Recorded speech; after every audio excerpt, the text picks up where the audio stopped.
to episode 1185 of the Multifamily Collective. Yesterday we talked about the Betty Crocker cake mix, and I left out one of the important ingredients. When Betty Crocker went back to the drawing board, they decided to require you to add water, oil, and an egg. I left the oil out yesterday.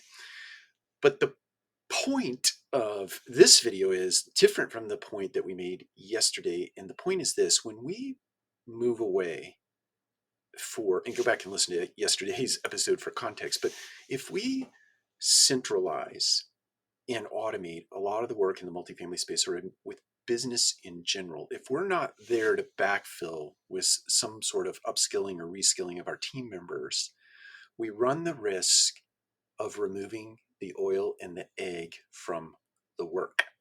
If we only require our team members to add water to, in other words, add just them, they just show up to this place of business that used to require work, that used to require effort, that used to require toil.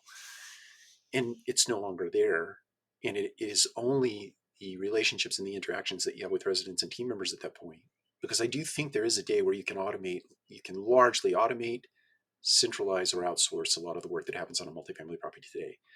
And I think that there are pricing structures that are going to make all of that inclusive of the maintenance side of our business. There are pricing structures, there are curation efforts that are happening out in the marketplace today that will create a marketplace where you can run properties with same amount of outcome or better outcome without the amount of labor that you have today, without the sheer number of team members that you have today executing that labor. It doesn't mean we're going completely away from team members being on site, but it'll just look a lot different. And the overarching point here is, along the lines of the Betty Crocker story, is if we remove the oil, we remove the egg, and we don't upskill or reskill our team members, you run the risk of, on the drastic end of the scale, failure. In a more moderate version of that, you have disengaged employees.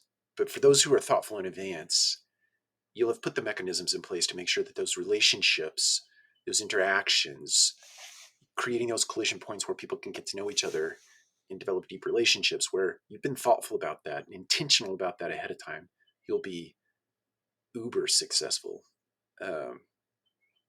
It'll be the biggest differentiating factor between those property management companies that are incredibly successful in the future and those that are just run of the mill.